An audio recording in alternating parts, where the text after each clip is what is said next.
Hello दोस्तों, तो आज हम लोग यार अपने इस लेक्चर में अल्कीन्स का केमिकल प्रॉपर्टी स्टार्ट करने वाले हैं। इससे पहले के लेक्चर में हमने जितने भी अल्कीन्स के इंपॉर्टेंट मेथड्स ऑफ प्रिपरेशन था उसका स्टडी कर लिया था। तो स्टार्ट करते हैं यार आज हम लोग अपने इस लेक्चर को, जहां हम लोग जानने वाले हैं important chemical reactions of alkenes. तो इसमें जो सबसे पहला रिएक्शन जो है वो आपका हाइड्रोजनेशन रिएक्शन, जिसके बारे में ऑलरेडी हम लोग अल्कीन्स चैप्टर में पढ़ चुके हैं। तो हाइड्रोजनेशन ऑफ अल्कीन्स, ये फर्स्ट रिएक्शन हो गया, हाइड्रोजनेशन ऑफ अल्कीन्स। हाइड्रोजनेशन में क्या होता है, मान लो कोई अल्कीन है RCH double bond CH2 H2 का एडिशन कर दो, और एडिशन किसके प्रेजेंस में किया जाता है, निकल प्लैटिनम या पैलेडियम। और यार अल्केन्स जब हम स्टार्ट किए थे प्रिपरेशन मेथड ऑफ अल्केन्स, तो वहाँ सबसे पहला रिएक्शन यार यही वाला हम लोग पढ़े थे, और हम बताए भी थे कि वहाँ जो रिएक्शंस पढ़ रहे हैं उसका यूज़ आपको आगे मिलने वाला है। वही रिएक्शन हम लोग फिर से आगे चलकर पढ़ेंगे। देखो यार, देख रहे हो ना, तो जितने भी रिएक्शन अब तक हम लोग पढ़े हैं ना, वो सब के सब रिएक्शन आगे चलकर यूज़ होंगे ही होंगे। तो इसीलिए आप जो भी रिएक्शंस पढ़ रहे हो इसको यार अच्छे से एकदम यार पढ़ो, ठीक है। तो रिएक्शन आपको ईजिली याद होता चला जाएगा। तो यह निकल हो सकता है, या प्लैटिनम हो सकता है, या पैलेडियम हो सकता है। करना क्या होता है, डबल बॉन्ड में HH को जोड़ देना है। डबल बॉन्ड को तोड़ दिए, एक H इस कार्बन पे आ जाएगा, एक H इस कार्बन पे आएगा, हो गया यार हमारा काम। तो इस तरह से ये पहला रिएक्शन था hydrogenation of alkenes. Next method पे आते हैं। सेकंड जो रिएक्शन है वो है हैलोजिनेशन रिएक्शन ऑफ अल्कीन्स, ठीक है ना। ये भी रिएक्शन यार ऑलरेडी पढ़ चुके हैं। Halogenation of alkenes. हैलोजिनेशन में क्या होता है, जैसे RCH डबल बॉन्ड CH2 ऐसा है, इसमें हम लोग Br2CCl4 का एडिशन कर देते हैं। इसके बारे में ये याद रखना, Br2CCl4 ये रेड ऑरेंज कलर होता है, रेड ऑरेंज कलर होता है। और ये जो Br2CCl4 दिख रहा है ये रेड ऑरेंज कलर होता है। और साथ ही साथ ये जो रिएक्शन है ये टेस्ट ऑफ अनसैचुरेशन है, यानी हम आप लोगों को बताए थे कि यार आगे चलकर हम लोग कुछ टेस्ट भी पढ़ेंगे। तो ये जो रिएक्शंस है ना, ये आपका एक टेस्ट ऑफ अनसैचुरेशन भी होता है। टेस्ट ऑफ अनसैचुरेशन का मतलब क्या है, पहले मैं इसमें प्रोडक्ट बना देता हूँ। ये रिएक्शन जो है वो टेस्ट ऑफ अनसैचुरेशन के लिए कराया जाता है।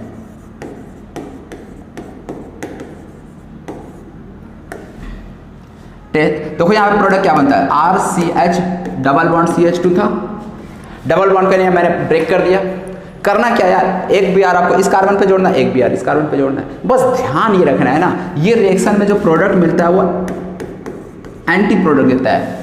एंटी प्रोडक्ट का मतलब यहाँ पे दोनों Br जो जुड़ रहा है ना, ये अपोजिट डायरेक्शन में जुड़ेगा। मतलब एक यदि ऊपर से ब्रोमीन जुड़ रहा है तो दूसरा बैकवर्ड से बैक से जुड़ने वाला है Br। मतलब यहाँ पे जो एडिशन टाइप है ना वो आपका एंटी एडिशन टाइप होता है। यानी यहाँ पे जो रिएक्शन है ये कौन सा रिएक्शन होता है, एंटी एडिशन। देखो एडिशन दो टाइप का होता है। एल्किन पे जब भी एडिशन होता है ना, एडिशन का मतलब एल्किन का बॉन्ड ब्रेक हुआ, यहाँ पे जो भी ग्रुप आगे ऐड हुआ, ऊपर जैसे हमने देखा था HH ऐड हुआ ना, यहाँ पे Br ऐड हुआ। तो ये जो एडिशन होता है ना, ये आइदर दोनों सेम साइड से होता है या फिर अपोजिट साइड से होता है। यही दो पॉसिबिलिटी होता है। यदि मैं बात करूं यहाँ पे जो HH का एडिशन हुआ, यहाँ पे आपका एक्चुअली में सीन एडिशन हुआ था, ठीक है ना। बाय द वे उतनी इंपॉर्टेंट नहीं है ये चीज़, इसीलिए मैं यहाँ पे नहीं लिखा। सीन एडिशन का मतलब यहाँ पे H जो है वो सेम साइड से आकर ऐड होता है इसमें। लेकिन यही चीज़ जब हम लोग Br2CCl4 के साथ करते हैं तो ये एंटी एडिशन होता है। मतलब एक Br इधर से आ रहा है, ऐड हो रहा है, तो एक Br आपके ऊपर से आकर ऐड होता है। तो इसलिए ये आपका एंटी एडिशन हो गया, समझ में आ रहा है। और ये जो रेड ऑरेंज कलर दिख रहा है ना, ये डिसअपियर हो जाता है। मतलब कि यदि किसी सब्सटेंस को तुम Br2CCl4 के साथ रिएक्ट करवा रहे हो और आपका यदि रेड ऑरेंज कलर डिसअपियर हो जाए, तो समझ जाना कि उस कंपाउंड में अनसैचुरेशन प्रेजेंट था। अनसैचुरेशन का मतलब उसमें डबल बॉन्ड या ट्रिपल बॉन्ड रहा होगा। डबल भी हो सकता है, ट्रिपल भी हो सकता है। तो एक तरह से ये अल्कीन और अल्काइन का एक टेस्ट भी है। मतलब मान लो आपको एक एल्केन दिया, एक एल्कीन दिया है, लेकिन आपको पता नहीं यार कौन सा एल्केन और कौन सा एल्कीन है। तो ऐसे में आप उसको Br2CCl4 से ट्रीट करवा दो। Br2CCl4 का कलर रेड ऑरेंज होता है। जब रिएक्शन कराओगे दोनों सब्सटेंस से, तो जिस केस में रेड ऑरेंज कलर डिसअपियर हो गया, रेड ऑरेंज कलर गायब हो गया, समझ जाना वो एल्कीन रहा होगा। क्यों? क्योंकि एल्कीन का ही रिएक्शन होता है Br2CCl4 के साथ, एल्केन का नहीं होता। तो इसलिए ये रिएक्शन जो होता है टेस्ट फॉर अनसैचुरेशन भी यूज़ किया जाता है, याद रखिएगा, इंपॉर्टेंट रिएक्शन है। इसके बाद नेक्स्ट है, थर्ड है हाइड्रोहैलोजिनेशन रिएक्शन। हाइड्रोहैलोजिनेशन रिएक्शन अगेन यार इंपॉर्टेंट और वेरी इंपॉर्टेंट रिएक्शन। हाइड्रोहैलोजिनेशन का मतलब क्या हो जाएगा? देखो यार, हाइड्रो का मतलब हाइड्रोजन, हैलोजन का मतलब हैलोजन, मतलब ये H हो गया, ये X हो गया, HX, और हाइड्रोहैलोजिनेशन का मतलब क्या हो गया? HX का एडिशन। तो यहाँ पे हम लोग HX का एडिशन करते हैं। ये रिएक्शन यार इंपॉर्टेंट है। देखना इसमें रिएक्शन किस तरह से होता है, RCH double bond CH2 HX, HX की जगह पर HCl HBr HI HF कुछ भी हो सकता है। यदि HX का एडिशन करते हैं तो यहाँ पे प्रोडक्ट क्या बनाना है और कैसे बनाना है, इस चीज़ को समझना है आपको। बहुत ही सिंपल है, सिंपली आपको इस डबल बॉन्ड को ब्रेक करना है, और ब्रेक करने के बाद प्लस चार्ज वहाँ, देखो यार ब्रेक करेंगे, एक कार्बन पे प्लस आएगा, दूसरे कार्बन पे माइनस आएगा। आपको प्लस चार्ज वहाँ बनाना है जहाँ प्लस चार्ज मोर स्टेबल हो। अब बताओ यार प्लस चार्ज मोर स्टेबल कहाँ होगा, ये तो बता ही सकते हो ना। तो यहाँ पे बॉन्ड ब्रेक करेंगे तो ये 2 डिग्री कार्बन है, जबकि ये 1 डिग्री है, तो इसलिए यहाँ पे आप प्लस डालो, यहाँ पे माइनस डालो। यदि प्लस इधर और माइनस इधर डालते, प्लस इधर माइनस इधर डालते, तो ऐसे में 1 डिग्री कार्बन आपको मिलता। फिलहाल ये 2 डिग्री है ना, तो इसलिए आप बॉन्ड को ऐसा ब्रेक करोगे, ठीक है ना। यहाँ पे एक रूल आता है मार्कोनिकॉफ एडिशन रूल, जिसके बारे में अभी मैं बात करने वाला हूँ। फिलहाल आप प्रोडक्ट पहले बनाना सीख लो। तो RCH2 डबल बॉन्ड को ब्रेक कर दिया। HX में क्या क्या प्रेजेंट है? H प्लस आयन और X माइनस आयन प्रेजेंट है। ब्रेक किए तो इस पे प्लस आया था, प्लस की जगह पे X माइनस को जोड़ दो, माइनस की जगह पे H प्लस को जोड़ दो, तो फाइनल प्रोडक्ट ये बन गया। समझ में आ रहा है किस तरह से बनाए? डबल बॉन्ड को ब्रेक करना है प्लस माइनस में, प्लस कहाँ बनाना है? जहाँ मोर स्टेबल कार्बोकेटायन बने। ये चीज क्लियर है? तो यहाँ पे एक रूल आता है मार्कोनिकॉफ एडिशन रूल।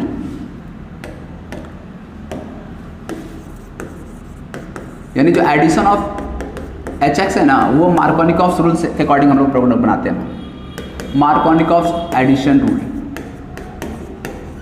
देखो मार्कोनिकॉफ एडिशन रूल का जो स्टेटमेंट है उसको सुनना, ध्यान से समझना।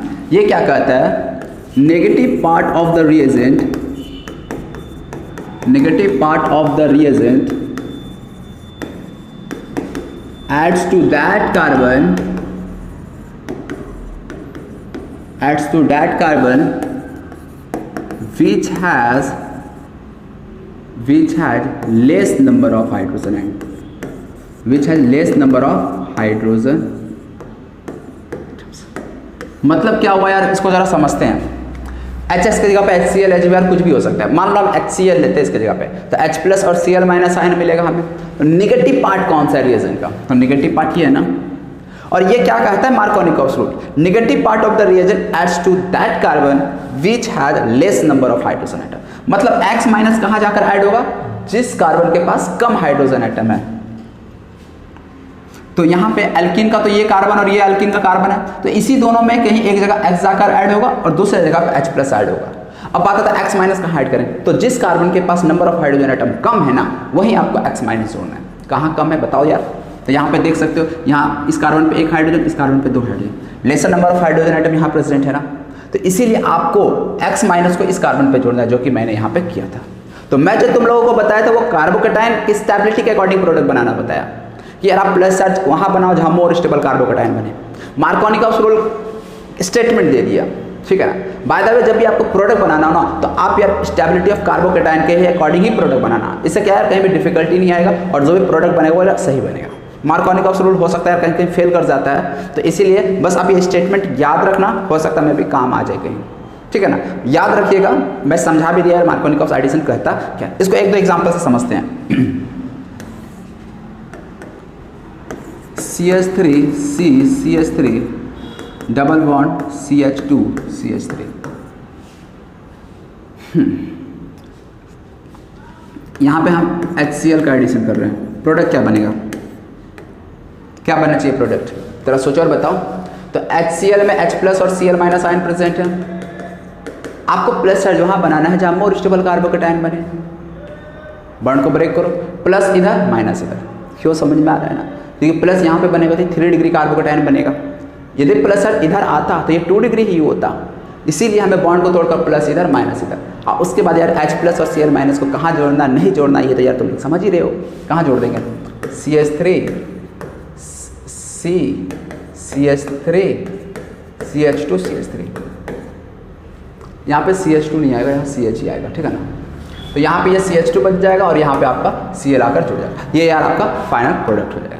क्लियर है? कोई दिक्कत तो नहीं? चलो यार होपफुल। चलो यार उम्मीद करता हूँ कि कोई दिक्कत नहीं होगा आप लोगों को। चलो एक और क्वेश्चन कर लेते हैं।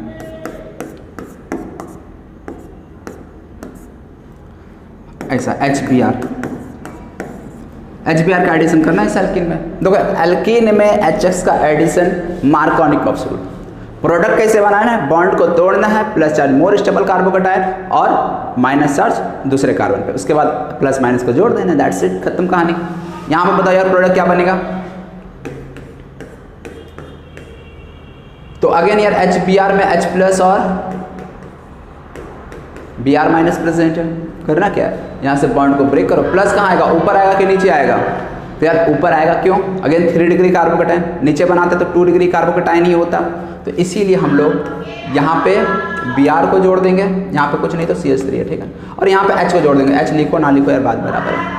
तो इस तरह से यार हम लोग HX का एडिशन एल्कीन में किस तरह से कर रहे हैं ना यार, ये चीज़ तुम्हें समझ में आ गया हो। इसी में एक और इम्पॉर्टेंट पॉइंट है, मार्कोनिकॉफ रूल पढ़े ना, एक इसके अकॉर्डिंग उल्टा भी होता है, एंटी मार्कोनिकॉफ रूल, ठीक है ना। मार्कोनिकॉफ में हम लोग प्रोडक्ट कैसे बना रहे हैं? विच हैज लेसर, मतलब negative part of the reagent adds to that carbon which has lesser number of hydrogen atom. ये मार्कोनिकॉफ में करते हैं। एक दूसरा होता है एंटी मार्कोनिकॉफ। एंटी मार्कोनिकॉफ में क्या होता है? हम लोग negative part of the reagent को ऐड करेंगे उस कार्बन पे which has more number of hydrogen atom. तो चलो यार देख लेते हैं एंटी मार्कोनिकॉफ रूल को किस तरह से अप्लाई करना होता है। तो अब हम लोग एंटी मार्कोनिकॉफ रूल, पहले एंटी मार्कोनिकॉफ रूल के बारे में जान लेते हैं। एंटी मार्कोनिकॉफ का स्टेटमेंट क्या है? एंटी मार्कोनिकॉफ रूल, बस देखो यार स्टेटमेंट आपको याद रखना, बाकी जो प्रोडक्ट बनाना है वो जो मैं रूल्स बता रहा हूँ उसी के अकॉर्डिंग यार प्रोडक्ट बनाना है, ठीक है ना। उसमें यार कोई दिक्कत नहीं है। इसका स्टेटमेंट क्या है? स्टेटमेंट क्या कहता है? Negative part of the reagent, negative part of the reagent adds to that carbon which has more number of hydrogen atom, which has more number of hydrogen। और इसका मतलब क्या है जरा समझते हैं। अच्छा एक दो पॉइंट्स पहले ही मैं लिख देता हूँ।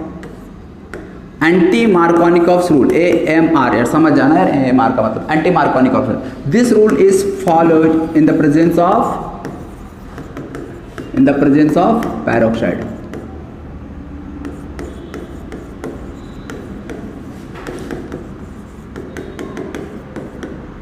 ठीक है ना, ये पैरोक्साइड के प्रेजेंस में ही केवल होता है, ठीक है ना। अब पैरोक्साइड क्या क्या ले सकते हैं यार, तो ये पैरोक्साइड के बारे में जान लो।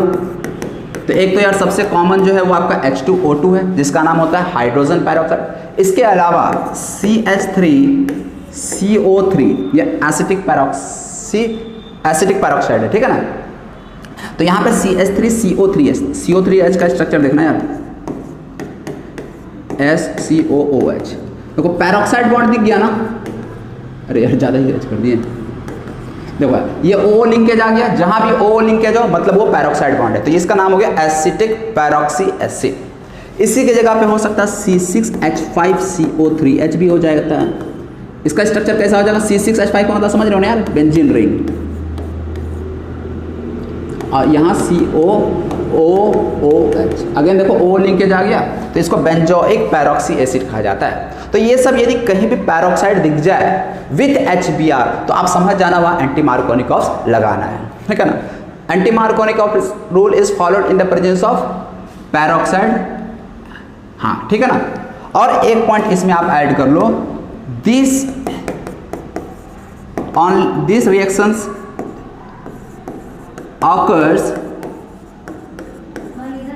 only with HBr, मतलब ये रिएक्शन केवल और केवल आपको HBr के साथ ही ऑब्जर्व होगा, HCl, HI, HF ये सब के साथ ऑब्जर्व होने वाला नहीं है। तो इस तरह से यार ये पैरोक्साइड इफेक्ट हम लोग देख लिए। इसी के पे एक दो क्वेश्चंस कर लेते हैं। इस इफेक्ट का एंटी मार्कोनिकॉफ रूल जो है ना, इसी को पैरोक्साइड इफेक्ट या खराश इफेक्ट भी कहते हैं। तो यहाँ पे मैं लिख देता हूँ, इसी को क्या कहा जाता है, पैरोक्साइड इफेक्ट या खराश इफेक्ट। अब इस पे हम लोग क्वेश्चंस देख लेंगे जिससे कि आपका कॉन्सेप्ट जो है ना वो आपका अच्छे से क्लियर हो जाए। याद रखिएगा इस इफेक्ट का नाम पैरोक्साइड इफेक्ट या खराश इफेक्ट, थोड़ा नाम अजीब है, ठीक है। ऑर्गेनिक केमिस्ट्री में ऐसे ऐसे नाम आपको मिलते रहेंगे। चलो यार हम लोग अब इस पे एक दो बेस्ट क्वेश्चंस कर लेते हैं। तो अब हम लोग यहाँ पे एंटी मार्कोनिकॉफ जो रूल्स है उसको किस तरह से अप्लाई करते हैं ये चीज़ को सीख लेते हैं। तो एक दो क्वेश्चन देख लेते हैं कि किस तरह से एंटी मार्कोनिकॉफ रूल या जो पैरोक्साइड या खराश इफेक्ट है वो अप्लाई किस तरह से किया जाता है। तो मान लो HBr साथ में H2O2, एक चीज़ ध्यान रखिएगा H2O2 का प्रेजेंस जरूरी है। मान लो हम इसी के साथ दो रिएक्शन करवा रहे हैं, एक HBr विद पैरोक्साइड है, एक विदाउट पैरोक्साइड है। दोनों के केस में आपको डिफरेंट प्रोडक्ट देखने को मिलेगा। देखते हैं यार कहाँ क्या प्रोडक्ट मिलने वाला। यदि हम यहाँ बात करें तो CH3 CH2, यहाँ पे क्या करना है, ये पैरोक्साइड नहीं है, मतलब यहाँ पे आपको मार्कोनिकॉफ प्रोडक्ट मेजर बनाना है। तो मार्कोनिकॉफ प्रोडक्ट क्या कहता है, मोर स्टेबल कार्बोकैटायन बनाओ और वहाँ पे Br- को जोड़ दो। तो मोर स्टेबल कार्बोकैटायन कहाँ पे बनेगा, इस वाले कार्बन पे, इसलिए Br यहाँ जोड़ देंगे और यहाँ H जोड़ देंगे। तो ये आपका मार्कोनिकॉफ रूल के अकॉर्डिंग प्रोडक्ट बना। लेकिन यहाँ पे HBr के साथ पैरोक्साइड है तो यहाँ पे एंटी मार्कोनिकॉफ रूल फॉलो करेगा और हमें प्रोडक्ट बनाना है। प्रोडक्ट क्या बनाएंगे, तो देखो यार बॉन्ड को ब्रेक करो, ब्रेक करके अब प्लस इधर आएगा या इधर आएगा, लेस स्टेबल कार्बोकैटायन बनाना होता है ऐसे। तो लेस स्टेबल कार्बोकैटायन यहाँ पे होगा ना, तो यहाँ पे आपको प्लस चार्ज, यहाँ पे माइनस चार्ज। देखिए ये सब जस्ट मैं ट्रिक बता रहा हूँ किस तरह से प्रोडक्ट बनाता हूँ। एक्चुअली में ये रिएक्शन यदि देखा जाए ना, पैरोक्साइड ये जो खराश इफेक्ट है ये actually free radical reaction mechanism को फॉलो करता है। मतलब इसमें इंटरमीडिएट आपको फ्री रेडिकल बनता है, प्लस माइनस नहीं बनता। लेकिन जस्ट मैं प्रोडक्ट बनाने के लिए आपको बता रहा हूँ कि आपको करना क्या है, ठीक है ना। फाइनली यार तो उसी से मतलब है ना प्रोडक्ट बनाना है। तो यार वो चीज़, बाकी रिएक्शन का जो मैकेनिज्म होता है और बाकी जो डिटेल्स है वो तो हम लोग अलग वीडियो में देखेंगे हर एक रिएक्शन का। तो यहाँ पे यदि देखा जाए तो प्लस आपको इधर बनाना, माइनस इधर बनाना। तो प्लस जैसे यहाँ पे आएगा तो उसके साथ क्या ऐड हो जाएगा, प्लस आएगा तो Br- इसके साथ H इसके साथ। मतलब दोनों के केस में प्रोडक्ट देख लो यार डिफरेंट बन रहा है, समझ में आ रहा।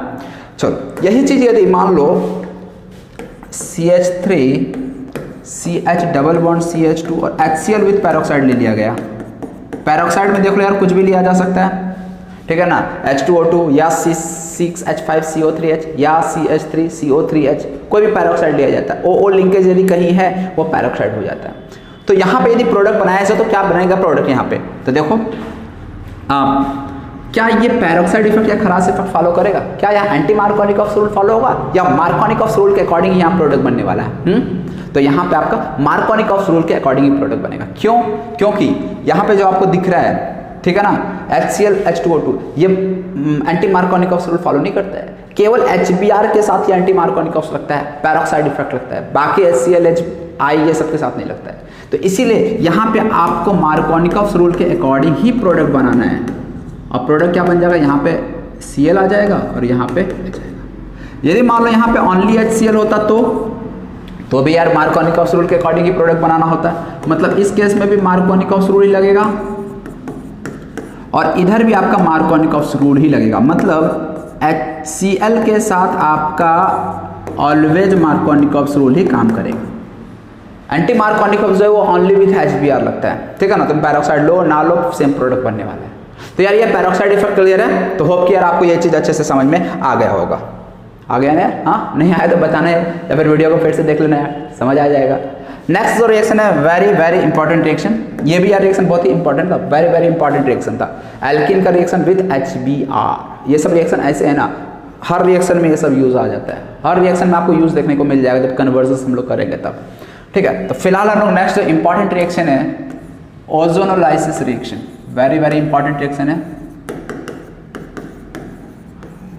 Ozonolysis reaction. क्या होता है यार पहले समझते हैं इस रिएक्शन में। ओजोनोलाइसिस, इसमें हम लोग रिएजेंट जो है ना, रिएजेंट में हम लोग ओजोन लेते हैं। रिएक्शन का नाम से ही पता चल रहा है ओजोनोलाइसिस। होता क्या है इसको देखते हैं। ये एल्डिहाइड या यदि कोई कीटोन लिया गया है, जैसे फॉर एग्जांपल आप RCHO मान लो, सॉरी एल्कीन लेते हैं, कोई इस तरह से एल्कीन है।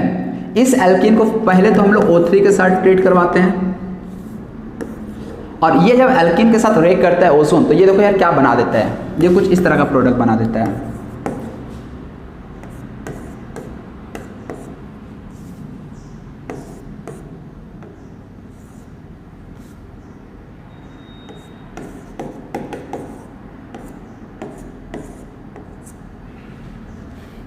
मतलब ओजोन कुछ इस तरह से ऐड हो जाता है इस एल्कीन में। यहाँ तक ठीक है ना।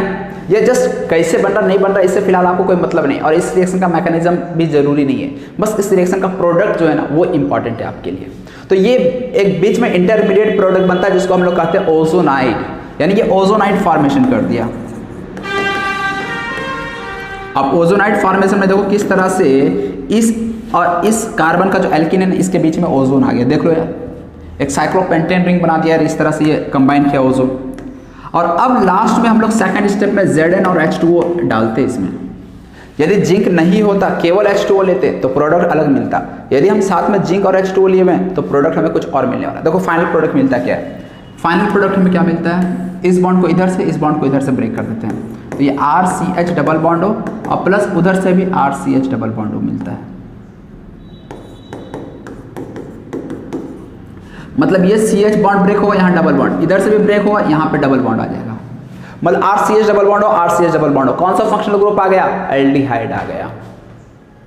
तो इस तरह से यहाँ पे अल्कीन से हमें फाइनली क्या मिल गया, एल्डिहाइड मिल गया। यहाँ तो एल्डिहाइड मिल रहा, हो सकता है आपको कीटोन भी मिल जाए। कुछ ऐसे भी केस हम आगे पढ़ेंगे जहाँ हम लोग को फाइनल प्रोडक्ट जो है एसिड भी मिलता है, तो वो सभी केस का हम लोग 1 by 1 करके स्टडी करते हैं। तो सबसे पहले तो एक देखो इसी एग्जाम्पल को हम लोग थोड़ा और अच्छे से समझते हैं। जैसे RCH डबल बॉन्ड CHR, यही था ना, O3 और साथ में Z। अब हम एक ही स्टेप में इस रिएक्शन को लिख रहे हैं। फर्स्ट स्टेप में देखो यार ये स्टेप बाय स्टेप होता है। फर्स्ट स्टेप में O3 और सेकंड स्टेप में ZnH2O, ऐसा है। हो क्या रहा है यहाँ पर समझना जरा। फाइनली एक स्टेप पे प्रोडक्ट कैसे बनाना इस चीज़ को समझो। बॉन्ड को ब्रेक करना, एक ऑक्सीजन इधर चिपका देना, एक ऑक्सीजन इधर चिपका देना, काम हो गया। मतलब आपका जो प्रोडक्ट फाइनली बनेगा RCH double bond O plus RCH double bond O। देखो यार कौन सा फंक्शनल ग्रुप है, यदि ध्यान से देखें तो ये RC डबल बॉन्ड OH है और ये भी आपका RC डबल बॉन्ड OH है। देखो यार इस कंपाउंड को क्या हम ऐसा लिख सकते हैं, देखो यार बिल्कुल यार लिख सकते हैं, C के साथ एक H है, एक डबल बॉन्ड होगा और RC के साथ अटैच है। मतलब यहाँ पे दोनों के दोनों मॉलिक्यूल क्या है, एल्डिहाइड हैं। तो यहाँ पे एक चीज नोटिस करना आप, यदि कभी भी आपको सेम मॉलिक्यूल मिल रहा है प्रोडक्ट साइड में, देख लो यहाँ पे भी वही एल्डिहाइड है, यहाँ पे भी सेम एल्डिहाइड है। यदि प्रोडक्ट में सेम मॉलिक्यूल मिल रहा है इसका मतलब रिएक्टेंट में जो एल्कीन रहा होगा ना वो सिमेट्रिकल रहा होगा।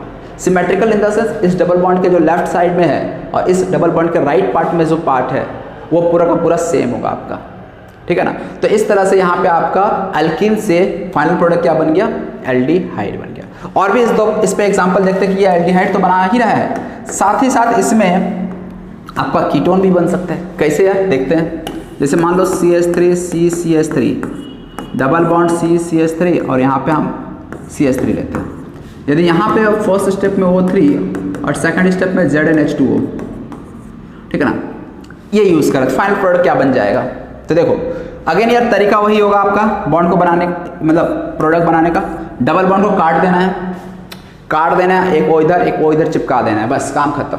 और ये O जो है ना डबल बॉन्ड के साथ ही चिपकेगा, इधर भी डबल बॉन्ड के साथ ही चिपकेगा। तो देखो यार फाइनल प्रोडक्ट क्या मिल जाएगा, CH3 C double bond O CH3। देखो यार कौन सा फंक्शनल ग्रुप मिल गया, ये कीटोन मिल गया। C डबल बॉन्ड O, इधर भी CH3, इसको हम ऐसा भी लिख सकते हैं अच्छा से, देख लो यार C double bond O CH3, इसको ऐसा भी लिख सकते हैं, कीटोन फंक्शनल ग्रुप प्रेजेंट है। सेम में यदि यहाँ पे भी देखें ना तो सेम प्रोडक्ट मिलने वाला है, CH3 C double bond O CH3। मतलब यहाँ पे आपको दोनों का दोनों जो प्रोडक्ट मिल रहा है वो सेम मिल रहा है। यदि दोनों का दोनों प्रोडक्ट सेम मिल रहा है इसका मतलब ये हुआ कि जो एल्कीन के अबाउट दोनों साइड जो है ना, लेफ्ट पार्ट और राइट पार्ट, वो आइडेंटिकल है। देख सकते हो एल्कीन के इस साइड, एल्कीन के इस साइड बिल्कुल आइडेंटिकल है ना, इसलिए सेम प्रोडक्ट मिल रहा है। तो अभी हम लोग क्या देख रहे हैं, कीटोन मिल रहा है। हो सकता है यार ऐसा भी कि आपको एक तरफ तो कीटोन मिल जाए, दूसरे तरफ एल्डिहाइड मिल जाए। CH3 double bond CH CH3 O3 use करते हैं फर्स्ट स्टेप में, और सेकंड स्टेप में Me2S यूज करते हो। जो जिंक H2O का काम होता है ना, वही फंक्शन Me2S का होता है। इसका नाम होता है डाइमिथाइल सल्फाइड। इसका नाम क्या हो गया? Dimethyl sulphide. तो देखो डाइमिथाइल सल्फाइड काम यार वही करता है जो ZnH2O कर रहा है, दैट इज ओजोनोलाइसिस रिएक्शन, एक वो इधर एक वो इधर। अच्छा फाइनली प्रोडक्ट क्या मिलेगा? क्या दोनों प्रोडक्ट सेम मिलेगा या अब डिफरेंट प्रोडक्ट्स मिलने वाले हैं? तो देखो इधर तो आपको कीटोन मिलेगा लेकिन इधर अल्डिहाइड मिलने वाला है, मतलब यहाँ पे दोनों प्रोडक्ट जो है ना वो डिफरेंट मिलने वाला है। तो यहाँ पे देखो फाइनल प्रोडक्ट क्या बनेगा? CH3 C double bond O CH3 अब प्लस इस साइड यदि प्रोडक्ट देखेंगे तो आपको जो फाइनल, मैं डायरेक्ट प्रोडक्ट बना रहा हूँ, देखिए यार एल्डिहाइड मिल जाएगा इधर, क्यों? C डबल बॉन्ड O और उसी कार्बन से हाइड्रोजन भी लगा है, तो ये क्या हो गया? एल्डिहाइड हो गया। तो इस तरह से यहाँ पे कीटोन के साथ साथ एल्डिहाइड भी बन गया और डायरेक्ट यहाँ से आप दिख भी रहा होगा। समझ में आ रहा प्रोडक्ट किस तरह से बनाते हैं? तो ये रिएजेंट का भी मैं लिस्टिंग कर दूंगा कि कौन कौन सा रिएजेंट हम लोग यूज़ करते हैं ओजोनोलाइसिस रिएक्शन में। एक तो O3 ZnH2O, O3 के साथ यदि Me2S यूज़ किया जाए तो वो भी आपको यही प्रोडक्ट देता है। चलो जैसे मान लो आपके पास ये है O3 ZnH2O, ठीक है ना? कैसे बनाएंगे प्रोडक्ट? यार देखो तरीका वही है, जहां पे भी मॉलिक्यूल में डबल बॉन्ड ऊर्जा उसको काट देना, एक ऊपर हो एक नीचे हो, लेफ्ट में हो या राइट में, मतलब डबल बॉन्ड को काटना है, दोनों साइड डबल बॉन्ड के दोनों साइड ऑक्सीजन चिपका देना विद डबल बॉन्ड। समझ में आ रहा है? समझ आ रहा है? तो इसे यार तुम लोग खुद से वीडियो को पॉज करके यार कोशिश करो सॉल्व करने की। यार फाइनल प्रोडक्ट क्या बनेगा? इधर फिलहाल मैं इधर बता देता हूँ, इधर भी डबल बॉन्ड और नीचे भी, ऊपर नीचे दोनों जगह डबल बॉन्ड। यहाँ पे देखो आपको फाइनली प्रोडक्ट क्या मिलने वाला है। यहाँ पे देखो एक्चुअली C है ना, C के साथ डबल बॉन्ड O आ जाएगा, इधर H, फिर इधर C, फिर इधर डबल बॉन्ड OH। समझ में आ रहा है कैसे बना? देखो यार यहाँ पे कार्बन के साथ ये O जो है ना इस डबल बॉन्ड के साथ जुड़ेगा, ये भी O जो दिख रहा है इस डबल बॉन्ड के साथ जुड़ेगा, इधर भी C डबल बॉन्ड और इधर भी C डबल, तो ये पार्ट यहाँ से ब्रेक करेगा और यहाँ से ऊपर C डबल बॉन्ड OH, फिर ये C डबल बॉन्ड OH, यानी एक मॉलिक्यूल। और नीचे से भी देखेंगे तो यही मॉलिक्यूल आपको फिर से मिलने वाला है, मतलब मैं बोल सकता हूँ कि आपको दोनों के दोनों मॉलिक्यूल यही मिलेंगे। और इस पर्टिकुलर कंपाउंड का नाम होता है ग्लाइकोल। ऐसे नाम से मतलब नहीं है, दो अल्टीमेट लगा हुआ है। कैसे बना समझ में आया? अब यहाँ पे एक इंपॉर्टेंट चीज आपको मैं बता रहा हूँ। इंपॉर्टेंट क्या है? यदि मान लीजिए ZnH2O में यदि Zn यूज ना किया जाए, यदि हम Zn यूज ना करें तो CH3 मान लो CH double bond CH, O3 first step में और सेकंड स्टेप में H2O ले लिया जाए या फिर H2O2 ले लिया जाए, तो ऐसे में या फिर Ag2O ले लिया जाए, ठीक है ना, कुछ भी हो सकता है। यदि ये ले लिया जाए तो ऐसे में आपका फाइनल प्रोडक्ट जो है ना, यदि एल्डिहाइड बना हुआ है तो वो एल्डिहाइड फर्दर ऑक्सीडाइज होकर आपका एसिड बना देता है। मतलब समझ रहे हो? नहीं समझ रहे? समझ नहीं रहा, मैं बता दूं। एक क्वेश्चन मैं बता रहा हूं, उसके बाद तुम्हें खुद से ट्राई करना है। ओके देखो बॉन्ड को यहां तो ब्रेक करने की चीज तो तुम्हें समझ में आई है, एक वो इधर आएगा एक वो इधर आएगा, फाइनल प्रोडक्ट बनाना है। तो CH3 C double bond OH दोनों मॉलिक्यूल सेम बनेगा, जैसे समझ में आ पा रहा है लोगों ना? इधर से भी बिल्कुल लेफ्ट राइट दोनों पार्ट सेम है, मतलब वहां पे जो फाइनल प्रोडक्ट बनेगा वो सेम मिलेगा, यानी यही इसी का दो मॉलिक्यूल आपको मिलता है। लेकिन अभी मैं क्या बोल रहा हूं, यदि जिंक नहीं है, H2O H2O या Ag2O है, तो ऐसे केस में जो एल्डिहाइड बन रहा है वो आपका एसिड में ऑक्सीडाइज हो जाएगा, यानी ये फाइनल प्रोडक्ट आपका नहीं होगा, ये फर्दर आपका कन्वर्ट हो जाएगा एसिड, और ये COH जो दिख रहा था ये COOH में कन्वर्ट हो जाएगा।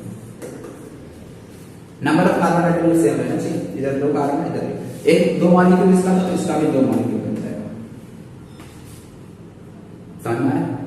एक चीज नोट करके आपको लिख लेना है वो ये कि कीटोन से भी आपका फाइनल प्रोडक्ट मिल रहा है तो कीटोन्स ऑक्सीडाइज नहीं होते, भले वो जिंक रहे ना रहे कोई फर्क नहीं पड़ता है, कीटोन्स का फर्दर ऑक्सीडेशन नहीं होता। लेकिन ये एल्डिहाइड नहीं दिख रहा है तो वो ऑक्सीडाइज हो जाता है, इसमें कन्वर्ट हो जाता है इसमें।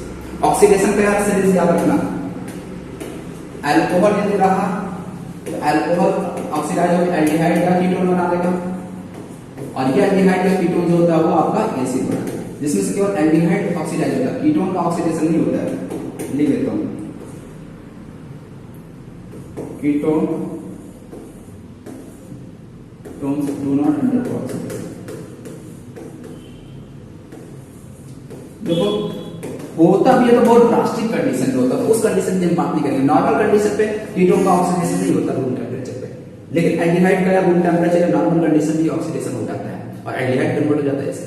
इसी तरह से अल्कोहल की बात करें तो 1 degree alcohol aldehyde, 2 degree alcohol ketone बना लेता है, और यदि 3 डिग्री अल्कोहल रहता है तो उसका फर्दर ऑक्सीडेशन नहीं होता है। ठीक है, तो ये सब आगे देखेंगे। फिलहाल ये चीज आप याद रखेंगे, अभी आपका काम चल जाएगा। ये नोट करके रख दिया आप लोग। अब हम लोग एक दो और एग्जांपल करते हैं जिससे कि अच्छे से आपको ये चीज समझ में आ जाए। जैसे कि मान लो CH3 CCH3 double bond CH3, क्या left part right part same है? बताओ। तो लेफ्ट और राइट पार्ट जो एल्केन के अबाउट है वो डिफरेंट है, तो यहाँ पे आपको डिफरेंट प्रोडक्ट मिलेगा, ये तो पहले क्लियर हो जाना चाहिए। दोनों लेफ्ट राइट पार्ट डिफरेंट है ना, तो डिफरेंट प्रोडक्ट मिलेगा। अब फाइनल प्रोडक्ट क्या बनाएंगे वो चीज समझ लो। CH3C यहाँ पे डबल बॉन्ड को ब्रेक करना है, एक वो इधर आएगा एक वो इधर आएगा, इस तरह से CH3C double bond O CH3, अब प्लस इस साइड क्या प्रोडक्ट मिल जाएगा आपको? CH3C double bond OH। अब यहाँ पे देखना, ये जो फंक्शनल ग्रुप दिख रहा है ये कीटोन है, लेकिन यहाँ पे जो दिख रहा है एल्डिहाइड, और यहाँ पे हम O3H2 दैट इज जिंक नहीं है। तो ऐसे में आपको फाइनली प्रोडक्ट क्या बना देना है? क्या बना देना है आपको?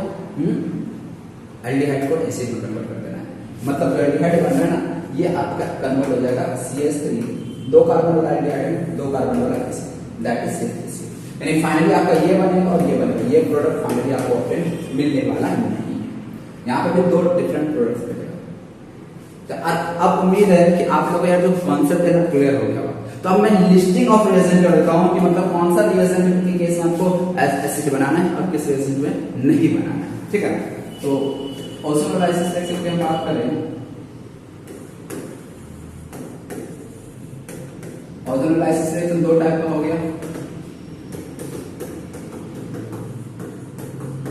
Oxidative ozonolysis, reductive ozonolysis.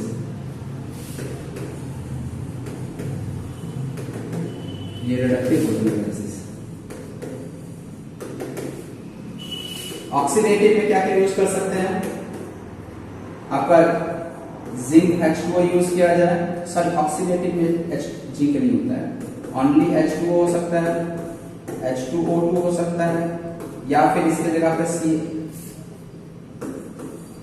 CH3CO3H भी दिख जाए, पैरोक्साइड दिख गया ना, तो वो समझ जाना आपका ऑक्सीडेटिव करवा दिया। और क्या हो सकता है? Ag2। ये सब जो है ना क्या करने वाला है? ये सब कन्वर्ट्स, ये पूरा का पूरा, ऐसा नहीं केवल ये है, इट कन्वर्ट्स एल्डिहाइड इनटू, ठीक है ना। लेकिन कीटोन यदि बन रहा है तो ketones remain unaffected. Reductive ozonolysis में लोग क्या क्या यूज करते हैं? रिएजेंट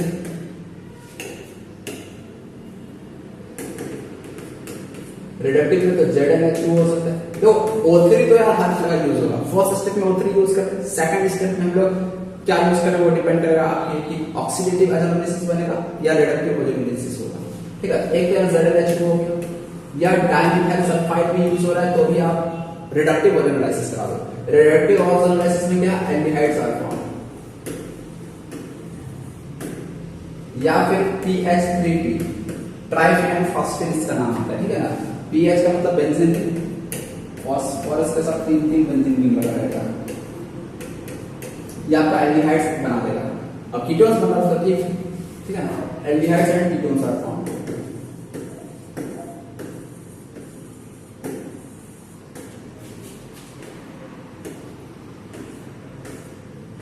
इसको ध्यान रखिएगा आप लोग, ठीक है। प्रोडक्ट कैसे बनना है ये चीज तो क्लियर हो गया।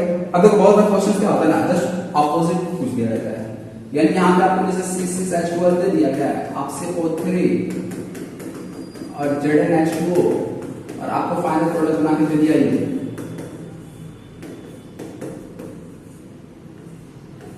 आपसे बोल दिया जाएगा कि आप इस रिएक्टेंट का स्ट्रक्चर बनाइए, क्या ये C6H12 का स्ट्रक्चर कैसा हो, तो कैसे बनाओ इसका स्ट्रक्चर। तो अब कुछ नया नहीं करना है, वही करेंगे जो हम लोग रिएक्टेंट से प्रोडक्ट बनाते समय कर रहे थे। यानी यहाँ एक ही प्रोडक्ट मिल रहा है, इसका मतलब इसका 2 मोल मिल रहा है और दोनों के दोनों आइडेंटिकल है। यदि एक ही प्रोडक्ट मिल रहा है इसका मतलब क्या, एल्किन सिमेट्रिकल रहा हुआ ना, डबल बॉन्ड के लेफ्ट पार्ट और राइट पार्ट सेम रहा हुआ, तभी आपको एक ही प्रोडक्ट मिल रहा है, अदरवाइज आपको 2 प्रोडक्ट मिलता है। तो एक ही प्रोडक्ट मिल रहा है तो कोई बात नहीं है, हमें बनाना कैसे पढ़ना, जो रिएक्टेंट है उसको हमें पहचानना, प्रोडक्ट दे दिया रिएक्टेंट को पहचानना, कैसे पहचानेंगे। तो यार इसका 2 मोल ले लो, इसका 2 मोल ले लो और क्या करो, कैसे बनाते हैं प्रोडक्ट। यार ये डबल बॉन्ड याद है, देखो तो यार ये डबल बॉन्ड को काट के दोनों साइड ऑक्सीजन लगा रहे थे, मतलब फाइनली आपको प्रोडक्ट ये मिलने वाला है। कैसे मिल रहा है समझ में आ रहा है, क्लियर है चीज, कैसे प्रोडक्ट बनाना है आपको। तो इस तरह से आपका जो C6H12 का स्ट्रक्चर है ना वो ये हो जाएगा, चेक कर सकते हो।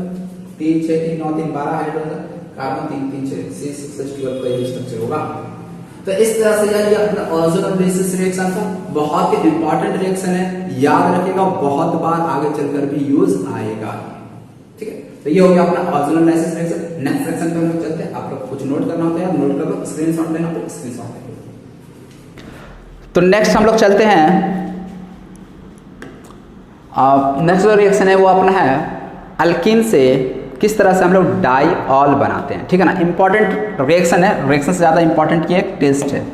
ठीक है ना, नेक्स्ट जो भी ये अपना रिएक्शन है, रिएक्शन विथ बेयर्स रिएजेंट,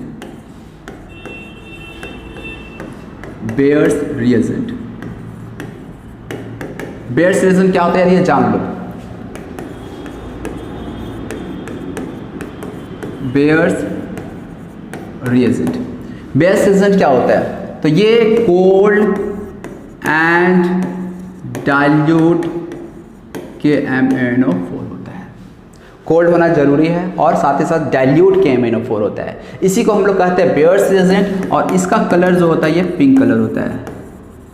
और बेयर्स रिएजेंट जो है ना मेनली ये टेस्ट ऑफ अनसैचुरेशन को बतलाता है।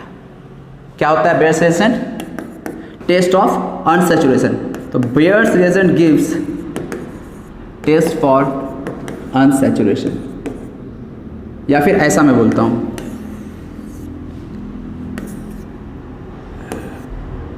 डीकलराइजेशन ऑफ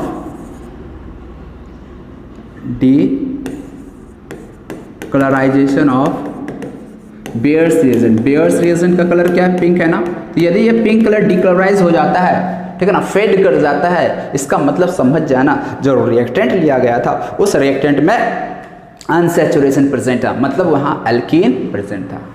ये इंपॉर्टेंट रिएक्शन है। Decolourisation of Baeyer's reagent is a test of unsaturation.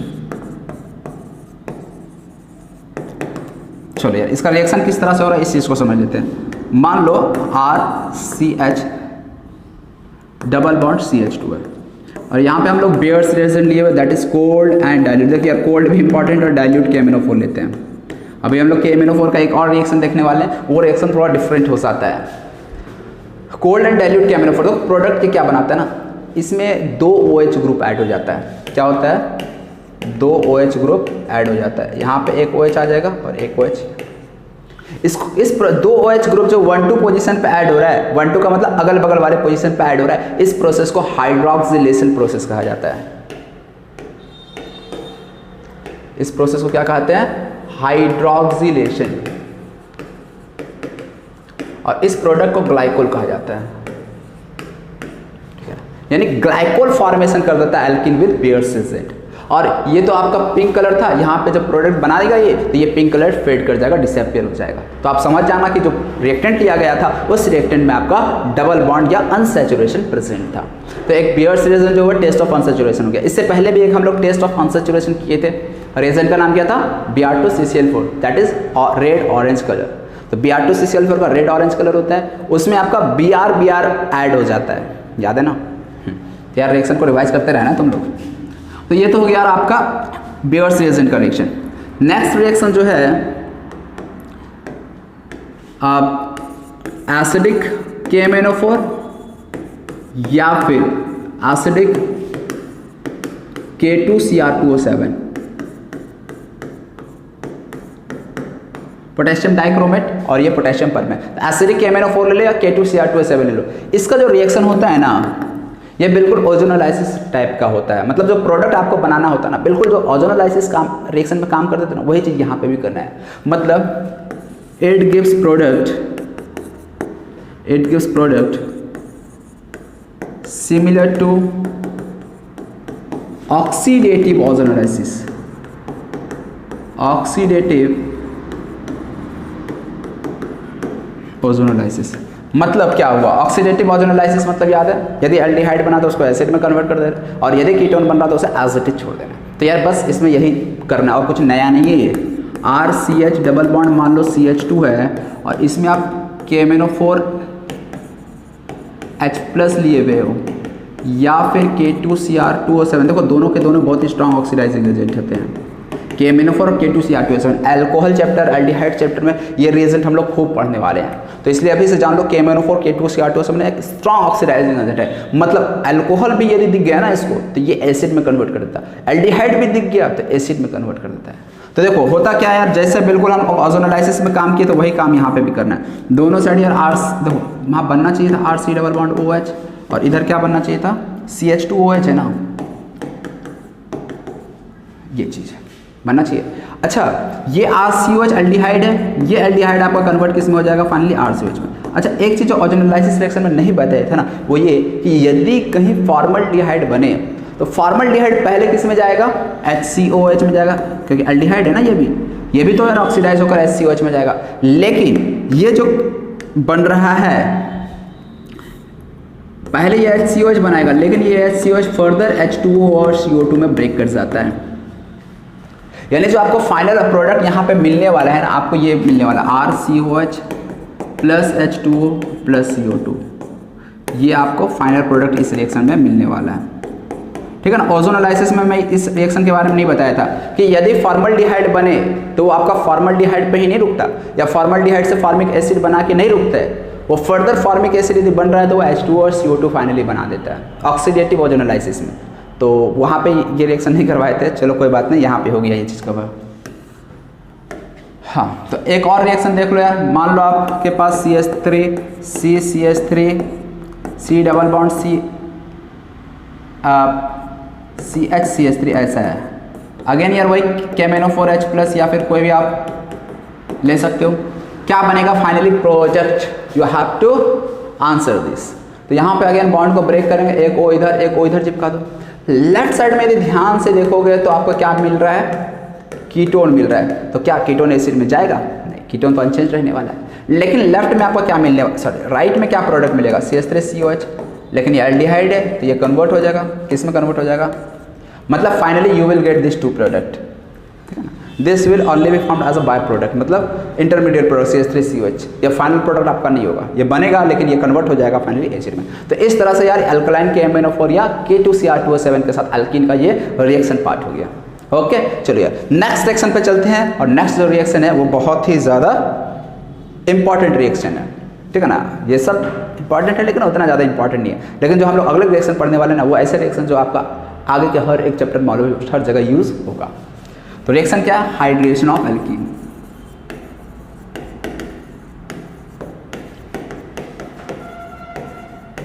Hydration of alkene, ठीक है ना।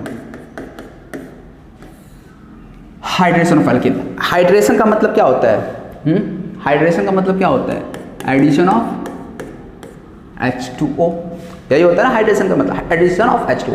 एडिशन ऑफ H2O का मतलब क्या है यार, तो देखो RCH डबल बॉन्ड CH2, यदि वाटर का एडिशन करते हैं हम लोग, इसमें कैसे करते नहीं करते यार, ये बात की बात है, बस अभी वाटर का एडिशन करना है। तो एक चीज़ याद रखिएगा, वाटर में कौन कौन सा आयन प्रेजेंट होता है, H+ एंड OH-। करना क्या है ना यार, यहाँ पे बॉन्ड को ब्रेक करना है और एक कार्बन पे H और एक कार्बन पे OH जोड़ देना है। अब कहाँ H कहाँ OH जुड़ेगा, ये डिपेंड करेगा ये कौन सा रूल फॉलो करता है, मार्कोनिकॉफ रूल या एंटी मार्कोनिकॉफ। यानी एल्कीन में यदि किसी न्यूक्लियोफाइल का एडिशन कर रहे हैं, मतलब पॉजिटिव और नेगेटिव पार्ट का एडिशन कर रहे हैं, तो वो आइदर मार्कोनिकॉफ रूल फॉलो करेगा या एंटी मार्कोनिकॉफ रूल।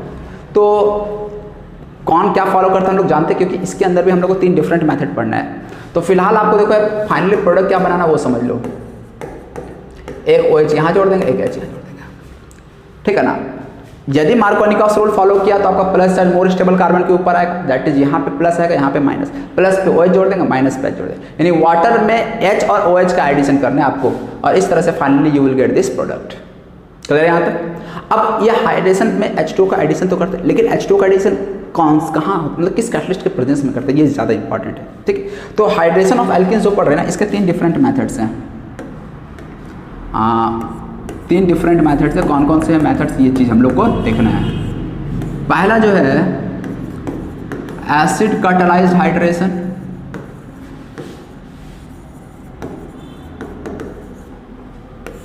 दूसरा ऑक्सीमर्क्यूरेशन डीमर्क्यूरेशन, ऑक्सीमर्क्यूरेशन डीमर्क्यूरेशन, ये दूसरा रिएक्शन हो गया, इसको हम लोग OMDM भी कहते हैं, ऑक्सीमर्क्यूरेशन डीमर्क्यूरेशन। और थर्ड जो रिएक्शन है वो है हाइड्रोबोरेशन ऑक्सीडेशन, हाइड्रोबोरेशन ऑक्सीडेशन, इसको हम लोग HBO कहेंगे। अब ये तीनों रिएक्शन में हम लोग इसको ACH कर देते हैं, एसिड कैटालाइज्ड हाइड्रेशन, ठीक है ना। शॉर्ट फॉर्म में नाम दे दिए, बाकी आप फुल फॉर्म याद रखना, acid catalysed hydration, OMDM oxymercuration demercuration, और HBO हाइड्रोबोरेशन ऑक्सीडेशन। अब इसमें हम लोग रिएजेंट क्या यूज करते हैं ना, बस और बस यही इंपॉर्टेंट है, और कौन मार्कोनिकॉफ रूल फॉलो करता है और कौन से एंटी मार्कोनिकॉफ रूल फॉलो करता है, ये चीज़ आपको याद होना चाहिए, ठीक है ना। तो चलो यार स्टार्ट करते हैं। पहले हम लोग एसिड कैटालाइज्ड हाइड्रेशन की बात करते हैं। Acid catalysed hydration, acid catalysed hydration में रिएजेंट क्या यूज करते हैं हम लोग, रिएजेंट। तो देखो यार रिएजेंट हम लोग H2O साथ में H+, अब ऐसा भी हो सकता है H+ की जगह पे H2SO4 लिखा मिल जाए, या कोई अदर एसिड ले लिया जाए, तो वो भी एसिड कैटालाइज्ड हाइड्रेशन ही है, ठीक है ना। करता क्या ये है आपका एल्कीन में, पहला तो रिएजेंट हो गया इंपॉर्टेंट, दूसरा इट फॉलोज मार्कोनिकॉफ रूल। देखो यार ये अगेन इंपॉर्टेंट हो गया, मतलब अब आप समझ गए होगे मार्कोनिकॉफ रूल, समझ गए हो यार आपको डबल बॉन्ड को ब्रेक करना है तो किस तरह से करना है। मार्कोनिकॉफ रूल फॉलो कर रहा है ना, मतलब डबल बॉन्ड को ब्रेक करना, मोर स्टेबल कार्बोकेटाइन बनाना है, समझे। थर्ड पॉइंट इसमें जो इंपॉर्टेंट है वो ये कार्बोकेटाइन इज फॉर्म्ड, यानी इस रिएक्शन का जब मैकेनिज्म हम लोग देखेंगे तो वहाँ पे ये ऑब्जर्व करेंगे कार्बोकेटाइन फॉर्म होता है, और साथ ही साथ and rearrangement of carbocation is possible, rearrangement of carbocation is possible.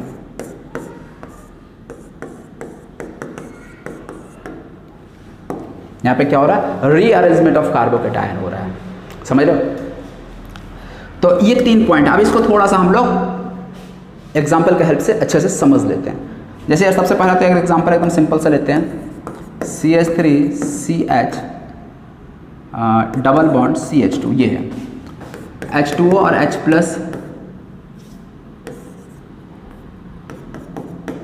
Product क्या बनेगा, तो यार डबल बॉन्ड को ब्रेक करना है, मार्कोनिकॉफ रूल फॉलो कर रहा है तो सोचना ही नहीं है यार, CH3CH CH2 Markovnikov rule follow कर रहा है, यानी प्लस चार्ज इस पे आएगा, इस पे OH और इस पे H जोड़ देंगे। समझ में आया ये चीज़, बड़ा ही सिंपल है ना यार, बहुत ही सिंपल है। थोड़ा सा लेकिन ध्यान रखना है, कहीं कहीं गलती हो जाती है। CH3 CH double bond CH2, again H2OH+ है, प्रोडक्ट बनाना है, कैसे बनाएंगे, तो मार्कोनिकॉफ रूल आपको ध्यान में आ रहा होगा कि भाई डबल बॉन्ड को ब्रेक करेंगे, यहाँ पे प्लस डालेंगे, यहाँ पे माइनस, और ये प्लस चार्ज के ऊपर हम लोग H को OH चिपका देंगे, ये काम कर रहा होगा ना दिमाग में। लेकिन यह याद रखना प्लस चार्ज यहाँ पे तो है, चलो ठीक है, लेकिन यदि ये प्लस चार्ज यहाँ पहुँच जाए ना तो वो 3 डिग्री कार्बोकेटाइन हो जाएगा, which will be more stable then this one. समझ में आ रहा है, यहाँ पे प्लस चार्ज इस कार्बन के ऊपर है ना, 2 डिग्री कार्बोकेटाइन है, लेकिन ये प्लस चार्ज यहाँ आ जाए तो it will become 3 degree carbocation. और 3 डिग्री बनते ही मोर स्टेबल हो जाएगा। और हम ऊपर लिखे भी हैं रीअरेंजमेंट ऑफ कार्बोकैटायन। रीअरेंजमेंट वाला यार लेक्चर बोर्ड जरूर देख लेना यार, नहीं तो देख लो यार आगे प्रॉब्लम होने वाला ज़्यादा ही। तो इस तरह से यहाँ पे यदि प्लस चार्ज को यहाँ हमें भेजना है तो कैसे भेजेंगे, कैसे भेजेंगे? तो यार आपके पास 2 ऑप्शन है, हाइड्राइड और मिथाइल शिफ्ट, मतलब H- निकाल दो या CH3-। तो हाइड्राइड शिफ्ट ही हम लोग कराते हैं क्योंकि हाइड्राइड शिफ्ट का ज़्यादा टेंडेंसी होता है। तो इसलिए यहाँ पे आप क्या कराओगे ना, पहले एक काम करो,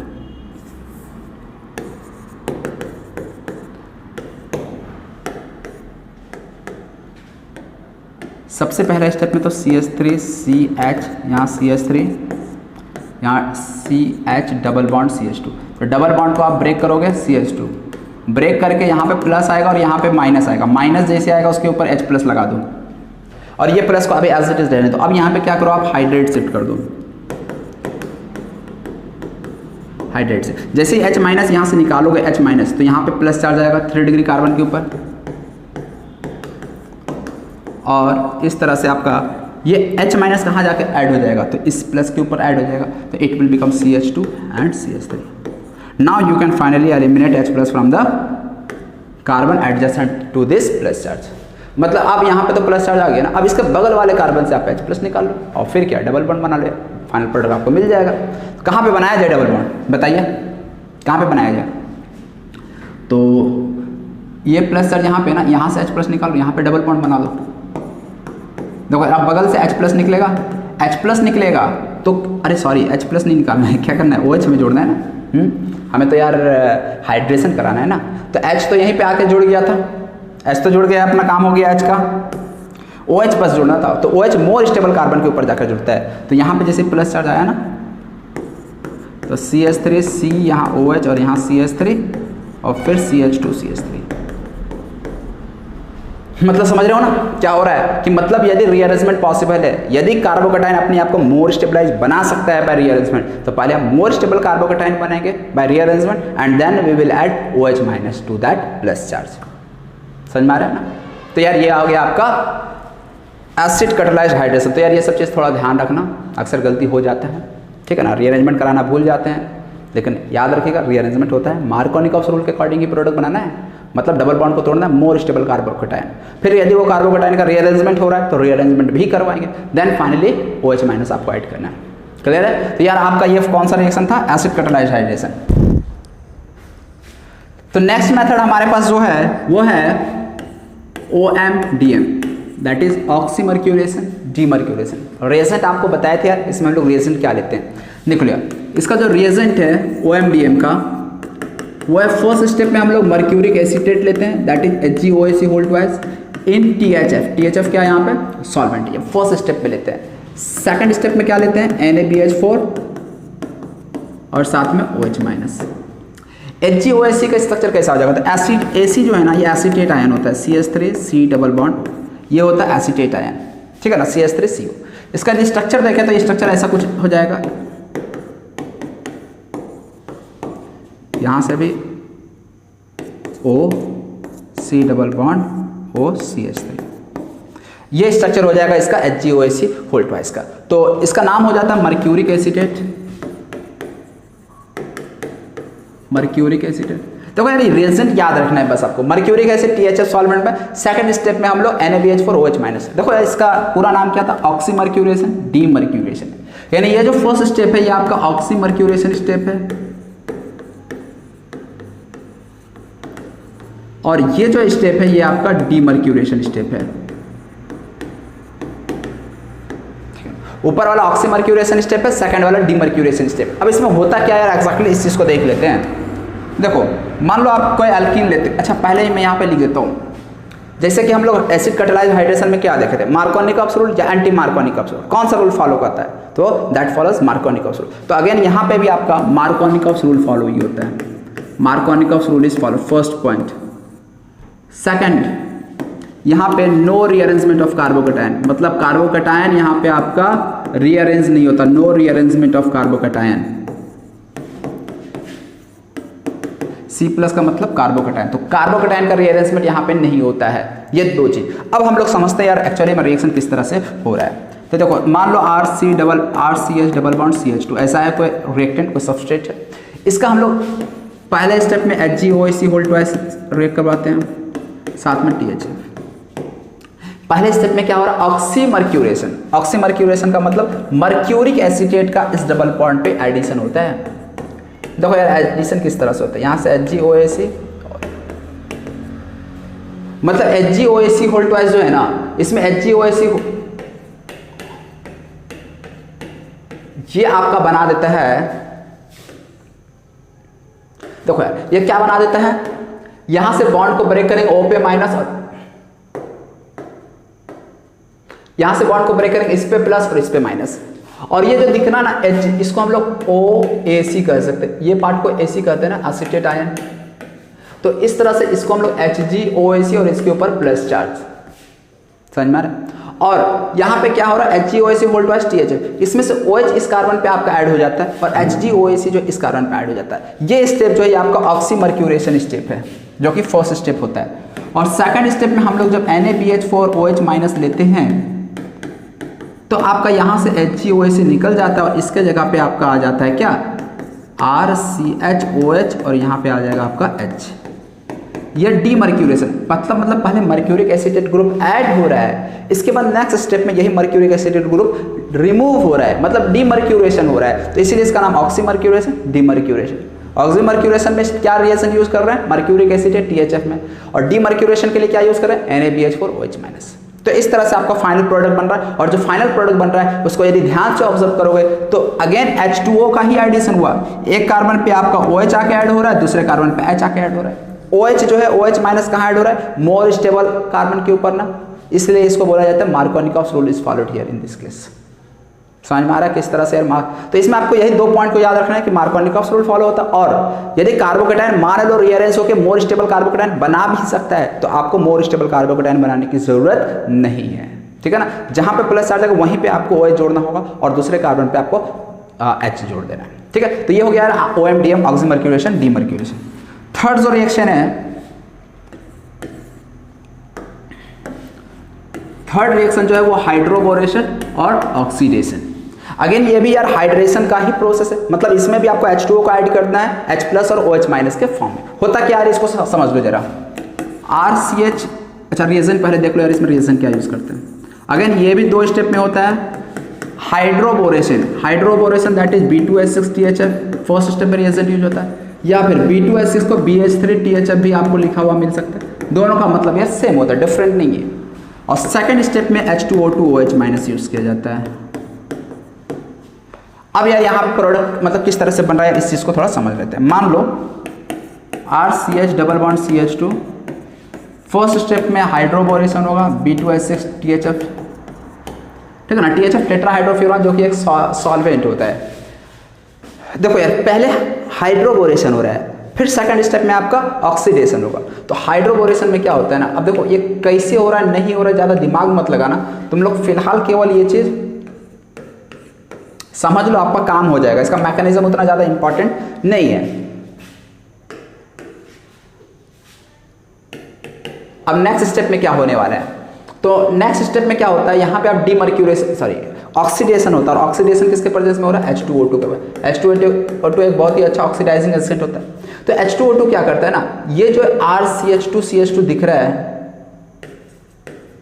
CH2CH2, इस CH2 पे आपका OH जुड़ जाता है। एक्चुअली यहाँ पे 3 मोल मिलता है, यहाँ पे होल 3 होगा, होल 3 भी, तो यहाँ पे एक्चुअली 3 मोल इसका मिलता है। तो हमें 3 मोल से तो मतलब हमें बस प्रोडक्ट से मतलब यार प्रोडक्ट क्या फाइनली मिलने वाला है, तो प्रोडक्ट आपका फाइनली ये मिलता है, मतलब ये लास्ट वाले कार्बन पे OH लग जाता है। तो यदि हम एक स्टेप में यदि इस रिएक्शन को ऑब्जर्व करना चाहें तो हम क्या ऑब्जर्व करेंगे कि आपका ये एल्कीन था और आपको ये फाइनल प्रोडक्ट मिल रहा है, 3 मोल मिल रहा है, इससे फिलहाल कोई मतलब नहीं है। तो यदि हम ध्यान से देखेंगे ना तो क्या हो रहा है, इसमें आपका RCH था, एक्चुअली इसमें कार्बन हाइड्रोजन ऐड हुआ और यहाँ पे OH ऐड हो रहा है। मतलब यदि इसे मैं मार्कोनिकॉफ और एंटी मार्कोनिकॉफ की नजर से देखें तो ये कौन सा रूल हुआ, तो एंटी मार्कोनिकॉफ। क्यों, OH minus negative part of the reagent कहाँ पे ऐड हो रहा है, जहाँ पे लेस स्टेबल कार्बोकेटायन बन रहा था, दैट इज 1 डिग्री कार्बन के ऊपर। तो इसलिए यहाँ पे एंटी मार्कोनिकॉफ रूल फॉलो होता है, और रीअरेंजमेंट को तो बात ही नहीं करेंगे। यदि कहीं एंटी मार्कोनिकॉफ रूल फॉलो हो रहा है तो वहाँ रीअरेंजमेंट की हम बात ही नहीं करते हैं। इसलिए यहाँ पे आप पॉइंट नोट करके लिख लें, anti Markovnikov rule is followed, और दूसरा पॉइंट क्या है, नो रीअरेंजमेंट।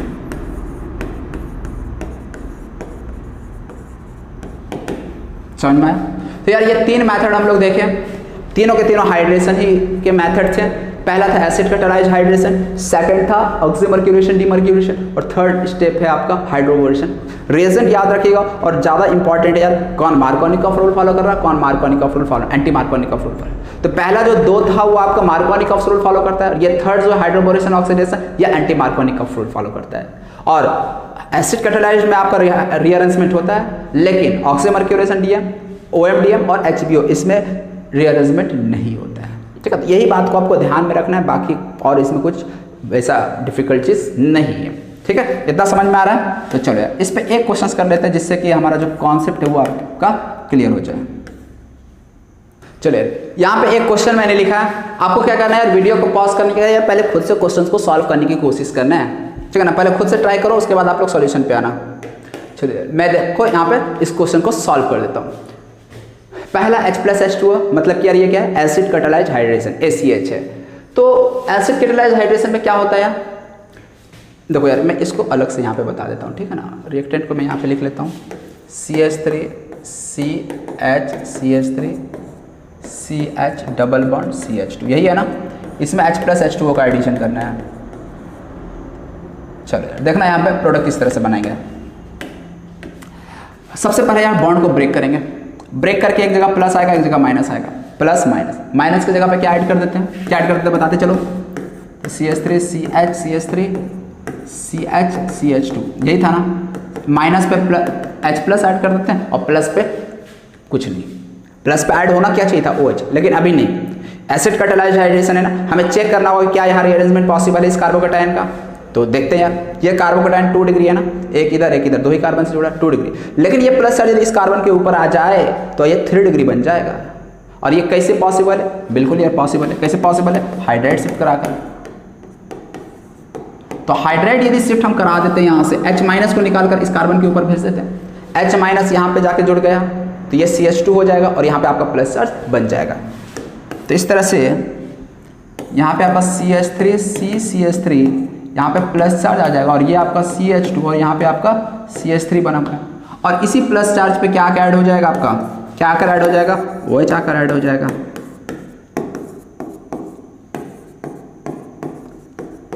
तो इस तरह से आपका यार फाइनल, ये रिएक्टेंट था स्टार्टिंग का, फाइनल प्रोडक्ट ये मिलेगा। मतलब OH लग रहा होगा यार इस कार्बन पे आके जुड़ना चाहिए, लेकिन नहीं, इस कार्बन पे आके जुड़ा। कैसे जुड़ रहा है यार, देख लो, रीअरेंजमेंट ऑफ कार्बोकैटायन यहाँ पे पॉसिबल है, इसलिए। ठीक है, तो ये यार पहला प्रोडक्ट हो गया। चलो दूसरा प्रोडक्ट पे आते हैं।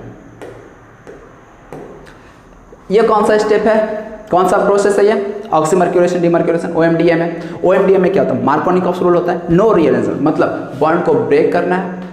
मार्कोनिकॉफ रूल है, मतलब प्लस यहाँ आना चाहिए, माइनस यहाँ। नो रीअरेंजमेंट मतलब डायरेक्ट आप H और OH को चिपका दो, बात खत्म, यहीं पे हो गया। मतलब यहाँ पे आपका CH3 CH CH3, यहाँ पे CH CH2, यहाँ पे H आ जाएगा और यहाँ पे OH। क्यों ऐसा किया, समझ में आ रहा है ना।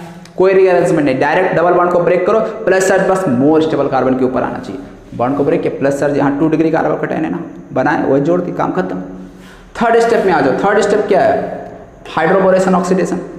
इसमें क्या होता है, इसमें तो यार रीअरेंजमेंट की तो बात छोड़, बस और बस एंटी मार्कोनिकॉफ रूल फॉलो होता है। एंटी मार्कोनिकॉफ मतलब बॉन्ड को ब्रेक करना है, प्लस चार्ज कहाँ आना चाहिए, मोर स्टेबल लेस स्टेबल, तो लेस स्टेबल कार्बन के ऊपर, मतलब यहाँ आपका प्लस आएगा, यहाँ पे माइनस, जहाँ माइनस आया वहाँ H+ जोड़ देंगे, जहाँ प्लस आया वहाँ OH- जोड़ देंगे, बात खत्म यार। मतलब यार यहाँ यदि प्रोडक्ट देखोगे तो क्या बन जाएगा आपका प्रोडक्ट, CH3 CH CH3, यहाँ CH CH2, यहाँ आके आपका OH जुड़ जाएगा, और यहाँ आके आपका H जुड़ जाएगा, दैट इज CH2 बन जाएगा ये। तो देख लो यार, इस तरह से आपका ये तीनों के तीनों मेथड एक एग्जांपल में अच्छे से एक्सप्लेन हो गया। एक बार यार ट्राई करना, यदि नहीं भी बना तो कोई बात नहीं यार, समझने की कोशिश कर लेना यार, वीडियो को फिर से देखकर, कोई दिक्कत नहीं आएगा।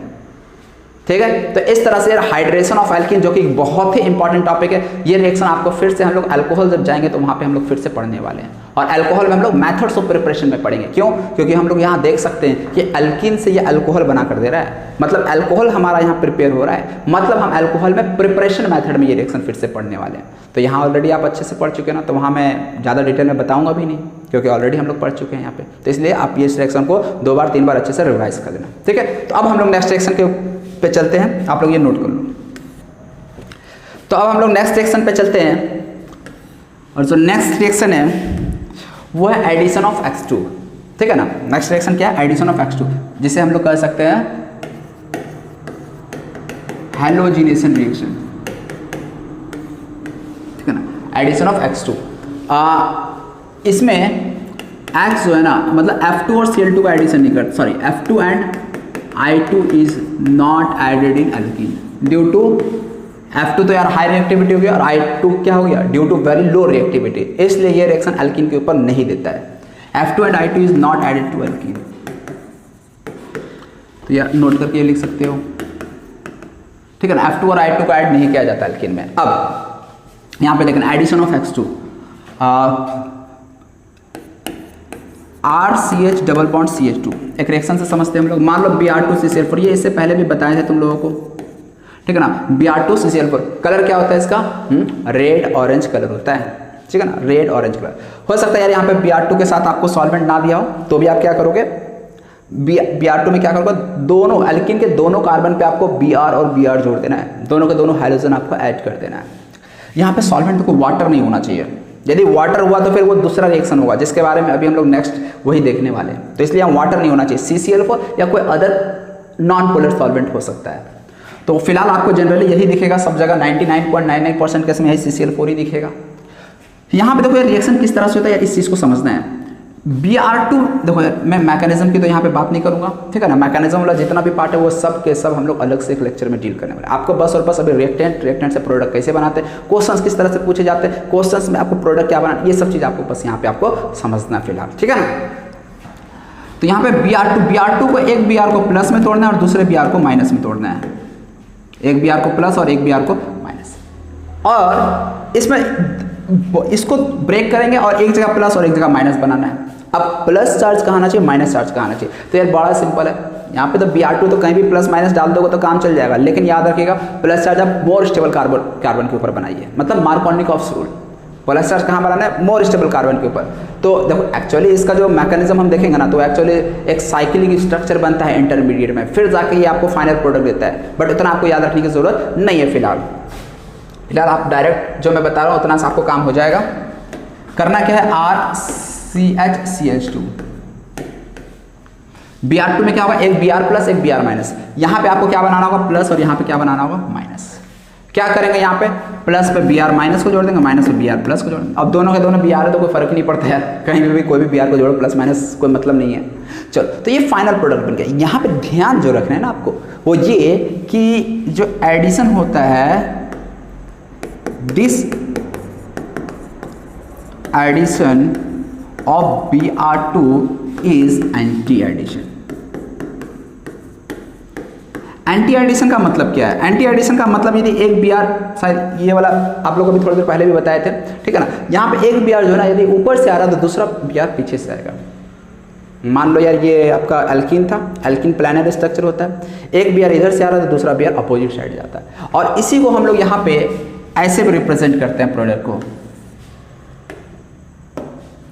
RCHCH2। एक Br हम ऐसा बनाते हैं और एक Br ऐसा बनाते हैं, या फिर इसी को एक Br इधर से ऐड किए तो दूसरे Br को हम लोग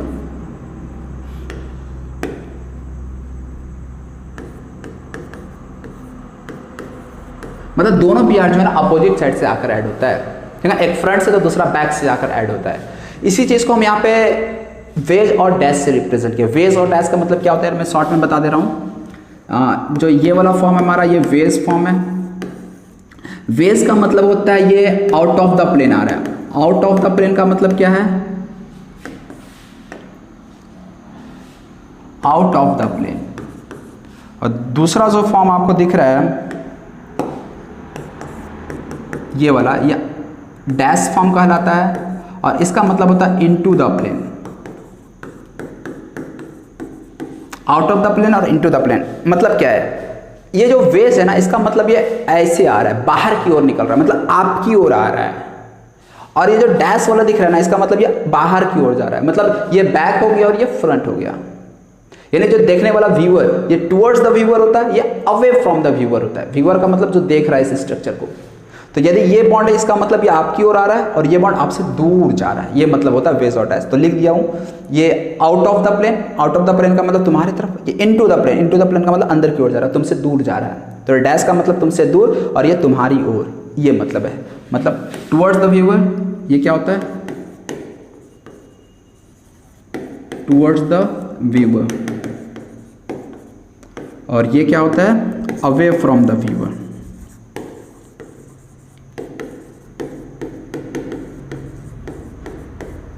अवे फ्रॉम द व्यूअर, ये मतलब होता है। तो ये चीज़ को ध्यान में रखना थोड़ा। इसी तरह से मान लो ये स्ट्रक्चर है, इसमें हमें Cl2 CCl4 का एडिशन करना है। किस तरह से Cl2 CCl4 का एडिशन करेंगे? तो यहाँ पे देखो क्या होता है, ये जब हम एडिशन यहाँ पे करेंगे ना, तो एक देखो दो Cl यहाँ पे आके जुड़ेगा, एक Cl यदि ऊपर से आके जुड़ रहा है तो दूसरा Cl नीचे से आके जुड़ेगा, मतलब एक वेज पे Cl आके जुड़ेगा तो दूसरा, दोनों के दोनों Cl जुड़ेंगे, ये तो समझ में आ ही रहा है। बस एल्किन पे एक ऊपर से तो दूसरा नीचे से आके जुड़ेगा, बस ये मतलब है इसका। अच्छा, इसी में मान लो यहाँ पे CH3 ग्रुप है और आपको जोड़ना है Br2 CCl4। कैसे जोड़ेंगे? यहाँ पे कितने प्रोडक्ट्स बनेंगे, थोड़ा ध्यान से। तो देखो यार, ये मैं बता देता हूँ, थोड़ा समझना तुम लोग किस तरह से यहाँ पे आपको प्रोडक्ट बनाना है। डबल बॉन्ड, ये बॉन्ड को ब्रेक करेंगे और ब्रेक करके आपका जो CH3 है ना, अब ये CH3 either towards the viewer होगा या अवे फ्रॉम द व्यूअर होगा, दो ही ऑप्शन है। ये जो CH3 दिख रहा है ये आइदर टुवर्ड्स द व्यूअर या अवे फ्रॉम द व्यूअर होगा। तो मैं ये खुद से मान लिया कि ये टुवर्ड्स द व्यूअर है, वेज फॉर्म पे है। तो ऐसे में यहाँ पे जो Br आकर जुड़ेगा, ये आपका कहाँ आकर जुड़ेगा? कहाँ आकर जुड़ेगा? ये आपका डैश में जाके जुड़ेगा Br, और इसके बगल वाले पे जो Br आकर जुड़ेगा वो डैश पे आके, मतलब वेज पे आके। देखो यहाँ पे Br अपोजिट में क्यों? क्योंकि यहाँ CH3 मतलब वेज पे था ना, तो इसको डैश पे भेजना पड़ेगा। और यहाँ पे यदि हम इस Br को डैश में भेजें हैं तो इस Br को वेज पे भेजना पड़ेगा, यही होता है ना। दूसरा पॉसिबिलिटी क्या था? दूसरा पॉसिबिलिटी ये था कि ये जो CH3 दिख रहा है ये तो हमने वेज पे कर दिया ना। मान लो यहाँ पे CH3 यदि डैश पे होता तो यदि ये CH3 डैश पे होता तो ऐसे में जो आपका Br आएगा वो वेज पे आएगा, और यदि Br यहाँ वेज पे आ रहा है तो यहाँ पे आपका जो Br आएगा वो डैश पे आएगा। समझ में आ रहा है? मतलब यहाँ पे CH3 का कोई दिया हुआ नहीं था कि ये वेज पे या डैश पे। तो एक पॉसिबिलिटी में हम CH3 को वेज पे मानेंगे, हाँ, और दूसरे पॉसिबिलिटी में CH3 को डैश पे मानेंगे। यदि ये वेज पे है तो यहाँ पे जो Br आकर ऐड होगा वो आपका डैश पे, और यदि यहाँ Br डैश पे है तो यहाँ वाला Br जो है आपका वो वेज पे जाएगा। सेम वे में यहाँ पे CH3 को डैश पे माने तो Br यहाँ पे जो आएगा वो आपका वेज में जाएगा, और यहाँ पे जो Br आएगा वो डैश में। यहाँ पे अपोजिट क्यों हो रहा है? क्योंकि यार रिपल्सन होगा ना, सेम साइड से थोड़ी ना दोनों ग्रुप आके ऐड हो पाएगा, इसीलिए यहाँ पे वेज डैश अपोजिट हो रहा है। समझ में आ रहा है ना? एक क्वेश्चन इसमें, अरे यार क्या हो गया,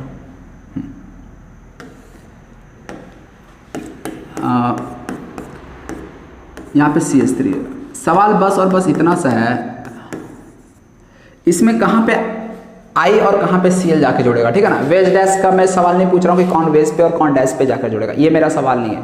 मेरा सिंपल सा सवाल है कि कौन I, देखिए ICl है ना, तो ICl में क्या होगा? एक प्लस वाला एक माइनस वाला। अब तक तो हर जगह Br2 और Cl2 हम ले रहे थे, दोनों कार्बन पे यार Cl Br ही जोड़ना था। अब यहाँ पे ICl ले लिए, तो अब इसमें कौन प्लस कौन माइनस, कौन ऊपर जाके जुड़ेगा कौन नीचे आके जुड़ेगा, ये कैसे बताएंगे? तो देखो यार ICl को आपको ब्रेक करना है। ICl किस तरह से ब्रेक होगा? तो I प्लस और Cl माइनस। क्यों ऐसा? Cl ज़्यादा इलेक्ट्रोनिगेटिव है इसलिए Cl पे माइनस होगा और आयोडीन के ऊपर प्लस चार्ज होगा। समझ में आ रहा है ये चीज़? आयोडीन के ऊपर प्लस आएगा और Cl के ऊपर माइनस चार्ज आएगा। और अब बता सकते हो तुम लोग, यहाँ CH3 है ना, तो प्लस चार्ज कहाँ बनना चाहिए? ऊपर कि नीचे बनना चाहिए? तो plus charge more stable carbon के ऊपर बनाना है, मतलब प्लस चार्ज आपका यहाँ बनेगा। और प्लस चार्ज यदि यहाँ पे बन रहा है तो यहाँ पे किसको ऐड करेंगे? Cl को। और यहाँ पे क्या आकर ऐड होगा? I plus. समझ में आ रहा है ऐसा क्यों? क्योंकि यहाँ पे प्लस चार्ज 3 डिग्री कार्बन कटाइन होगा ना, इसलिए प्लस चार्ज यहाँ बनाएंगे और प्लस चार्ज पे Cl माइनस अटैक करेगा और नीचे I आपका अटैक करेगा। क्लियर है? अब यहाँ पे वेज डैश के फॉर्म की हम बात नहीं कर रहे। यदि वेज डैश की बात करते तो एक केस में CH3 को वेज पे मानते, दूसरे पे डैश को। यदि हम CH3 को वेज पे मानते तो फिर Cl को हम डैश पे लगाते और ये आयोडीन को फिर वेज पे लगाते। मतलब ये Cl और I ऑलवेज अपोजिट पोजिशन में जाकर ऐड होगा। ठीक है ना। तो इस तरह से ये आपका एडिशन ऑफ H2 था, एडिशन ऑफ हैलोजन था। तो अब जो नेक्स्ट रिएक्शन है ना वो है हैलोजन हाइपोहैलोजिनेशन का एडिशन। नेक्स्ट जो रिएक्शन है addition of X2 in H2O, जिसको हम लोग HOX भी कहते हैं। इसका नाम होता है हाइपोहैलाइट। इसका नाम क्या होता है? हाइपोहैलाइट। इसका मतलब क्या है यार, समझते हैं। जब X2Cl2Br2 यही दोनों मिलने में से कुछ होगा, X2 जब H2O के साथ कंबाइन करता है तो ये आपका HOX बनाता है, ठीक है ना। और ये HOX को यदि हम ब्रेक करेंगे तो किस तरह से ब्रेक करेंगे ये तुम लोग बताओ। कौन प्लस कौन माइनस में टूटेगा, ब्रेक होगा। तो याद रखिएगा HOX में आपका OH माइनस की तरफ ब्रेक होता है और X प्लस की तरफ ब्रेक होता है। OH माइनस की तरफ और X पे प्लस चार्ज आता है, ध्यान रखना है इस चीज़ को। अगेन यार इसका भी जो प्रोसेस है बिल्कुल या जो अभी हम लोग पढ़े थे उसी के जैसा है, सेम टू सेम। मान लो आपको Br2 और H2O दे दिया गया, तो ऐसे में आप क्या करोगे? RCH double bond CH2 Br2 H2O क्या करोगे? तो ऐसे में आप RCH CH2 Br2 और H2 है ना, इसका मतलब ये HOBr बनाएगा और HOBr बनाएगा तो इसमें से OH माइनस आएगा और Br प्लस आएगा। और अब बताओ इस कार्बन पे क्या, इस कार्बन पे क्या, प्लस चार्ज कहाँ आना चाहिए? तो अगेन यार plus charge more stable carbon के ऊपर बनाना, दैट इज प्लस चार्ज यहाँ आपका आएगा बॉन्ड को ब्रेक करने से, और यहाँ माइनस। प्लस पे क्या क्या ऐड होगा? OH आकर ऐड होगा, मतलब यहाँ OH, और यहाँ माइनस के ऊपर Br प्लस ऐड कर दो, मतलब यार फाइनल प्रोडक्ट ये बन गया। समझ में आया? कोई दिक्कत तो नहीं यार, सिंपल है यार। ऊपर एंटी एडिशन समझ में आ गया तो यार ये भी वही चीज़ है, और यहाँ पे भी जो एडिशन है वो आपका एंटी एडिशन हो गई, मतलब जो ऊपर हम लोग कर रहे थे वही चीज़ यहाँ पे भी करते हैं, ठीक है ना। एक और यार एग्जांपल इसका देख ही लो तुम लोग। जस्ट मान लो यार यही रिएक्शन है Cl2H2O, क्या प्रोडक्ट बन जाएगा? तो खुद ही से सोचो यार, Cl2H2O क्या बना कर देगा? HOCl, जिसमें से OH माइनस और Cl प्लस अलग हो जाएगा, OH माइनस अलग हो जाएगा और Cl प्लस अलग हो जाएगा।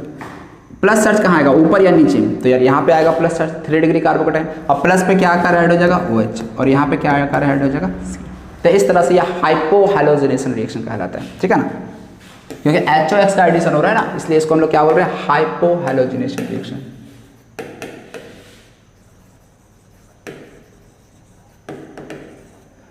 समझे? तो लास्ट एक छोटा सा रिएक्शन है रिएजेंट है जिसका इंपॉर्टेंस आप जान लो,